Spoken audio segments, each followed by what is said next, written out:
मुझे चाय पीने का शौक है, उसे क्रिकेट खेलने का शौक है, हमें किताबें पढ़ने का शौक है, राजेश को फिल्म देखने का शौक है। So welcome back to my channel guys. और आज हम कुछ इस तरह के वाक्य को इंग्लिश में बनाना सीखने वाले हैं जहां कर्ता को किसी कार्य को करने का शौक है, उसकी हैबिट यानी शौक बोल सकते हैं उसको, उसका शौक है, कर्ता को किसी कार्य को करने का शौक है। तो आज हम इतनी आसानी से ऐसे वाक्य को इंग्लिश में बनाना सीखेंगे कि आपके लिए ऐसे वाक्य को रोजाना इंग्लिश में बोलना आसान हो जाएगा। तो एक फॉर्मूले के माध्यम से हम सीखने वाले हैं, तो उसे देख लेते हो कौन सा फॉर्मूला है जिसके आधार पर हम ऐसे वाक्य को बड़ी ही आसानी से बनाकर बोल सकते हैं। तो सबसे पहले हम उस फॉर्मूले को समझ लेते हैं। सो गाइस, फॉर्मूले की जो शुरुआत है वो होती है सबसे पहले सब्जेक्ट से। यहाँ सब्जेक्ट यानी होता है कर्ता। अभी कौन से कर्ता को किसी चीज को करने का शौक है, कौन से कार्य को करने का शौक है, ये सब्जेक्ट में आ जाएगा कि वो कौन सा सब्जेक्ट है। जैसे मैं हूँ, तुम हो, वो है, हम है, कौन है, वो सब्जेक्ट में हम लिख देंगे। फिर सब्जेक्ट के बाद हम एम, इज और आर को लगाते हैं। अब यहाँ इंटरेस्टिंग ये है कि हर किसी सब्जेक्ट के साथ में एम और इज आर नहीं लगता, किसी पर्टिकुलर सब्जेक्ट के साथ ही हम एम, इज और आर को लगाते हैं। तो ये समझने के लिए हम इस टेबल का उपयोग कर लेते हैं। तो ये जो हमारे लिस्ट ऑफ सब्जेक्ट्स है, अगर हमारा जो सब्जेक्ट है वो आई रहता है तो हम एम लगाते हैं, यू रहता है तो हम आर लगाते हैं, वी रहता है तो हम आर लगाते हैं, दे रहता है तो हम आर लगाते हैं, ही रहता है तो हम इज लगाते हैं, शी रहता है तो हम इज लगाते हैं, और इट रहता है तो हम इज लगाते हैं। और अगर किसी का नाम है जैसे राजेश, नेहा, कोई भी नाम रह सकता है तो हम उसके सामने इज लगाते हैं। तो अब हमने टेबल से समझ लिया कि किस सब्जेक्ट के साथ में हमें एम, इज और आर को लगाना है।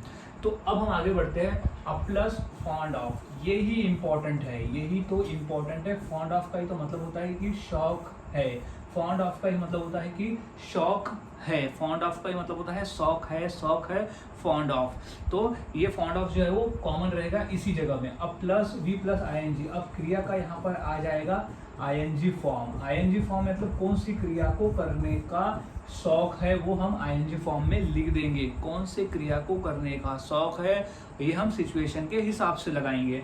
प्लस ऑब्जेक्ट में हो जाएगा बचा हुआ भाग। तो अब हमारा जो कंप्लीट फॉर्मूला बन रहा है वो है subject plus am is are plus fond of plus V plus ING plus object. ये कंप्लीट फॉर्मूला हमारा बन गया। अब हम फॉर्मूले के आधार पर वन बाय वन वाक्यों की प्रैक्टिस शुरू कर देते हैं। तो पहला वाक्य है कि मुझे चाय पीने का शौक है, मुझे चाय पीने का शौक है। तो सबसे पहले हम क्या लगाएंगे, सब्जेक्ट। तो मुझे के लिए क्या है, आई।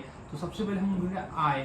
अब क्या लगता है, एम। तो आई एम, आई एम। अब क्या लगेगा, फॉन्ड ऑफ। तो I am fond of, I am fond of. क्या करने का शौक है, पीने का। तो क्या पीने का, चाय पीने का। तो पीना हमारा जो है यहाँ पर क्रिया हो गया, तो उसे आईएनजी फॉर्म में हम लिख देंगे। तो पीना को इंग्लिश में कहते हैं ड्रिंक, तो आईएनजी फॉर्म हो जाएगा ड्रिंकिंग। क्या पीने का, टी, यानी चाय पीने का। तो I am fond of drinking tea, यानी मुझे चाय पीने का शौक है। और दूसरा वाक्य देख लेते हैं, उसे क्रिकेट खेलने का शौक है। तो उसे में हम क्या लिख देंगे, ही। तो हो जाएगा ही।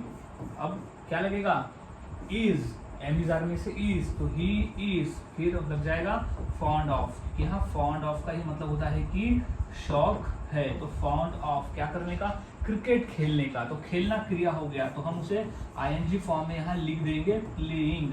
प्लेइंग क्या खेलने का, क्रिकेट खेलने का। तो हो जाएगा he is fond of playing cricket, यानी उसे क्रिकेट खेलने का शौक है। तो इस तरह से गाइस वाक्य को बनाया जाता है और बोला जाता है। कुछ और वाक्य देख लेते हैं, जैसे कि हमें किताबें पढ़ने का शौक है। तो क्या हो जाएगा, हम की इंग्लिश क्या हो जाएगी, वी। तो वी, अब वी के बाद क्या है, आर। तो वी आर, फिर हो जाएगा fond of, we are fond of. Fond of क्या करने का, किताबें पढ़ने का। तो पढ़ना को हम इंग्लिश में कहते हैं रीड, तो इसकी आईएनजी हो जाएंगी रीडिंग। क्या करने का, बुक्स पढ़ने का। तो we are fond of reading books, यानी हमें किताबें पढ़ने का शौक है। तो ये क्रिया है और ये है ऑब्जेक्ट, और हम है सब्जेक्ट, और फॉन्ड ऑफ तो ये शौक है के लिए। अब राजेश को फिल्म देखने का शौक है, राजेश को फिल्म देखने का शौक है। तो इंग्लिश हो जाएगी कि राजेश, अब क्या लगता है, इज लगेगा। तो राजेश इज, शौक है तो क्या होगा, Rajesh is fond of. Rajesh को शौक है क्या करने का, फिल्म देखने का। तो राजेश इज फॉन्ड ऑफ, देखना को हम क्या कहते हैं, वॉचिंग।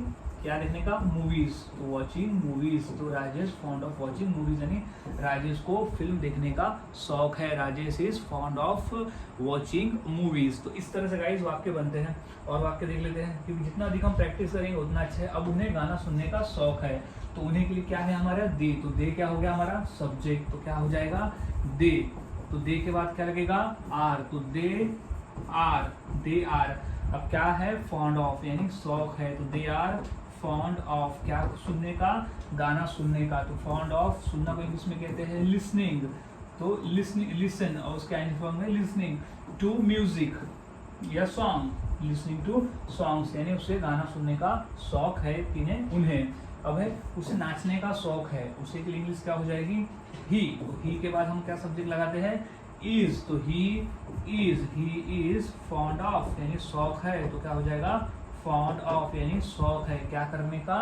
नाचने का। तो fond of dancing. He is fond of dancing, यानी उसे नाचने का शौक है। सो गाइस इस तरह से वाक्य बनाए जाते हैं और बोले जाते हैं। काफी आसान है, बस फॉर्मूले को याद में रखना है और वाक्य की प्रैक्टिस करते रहना है।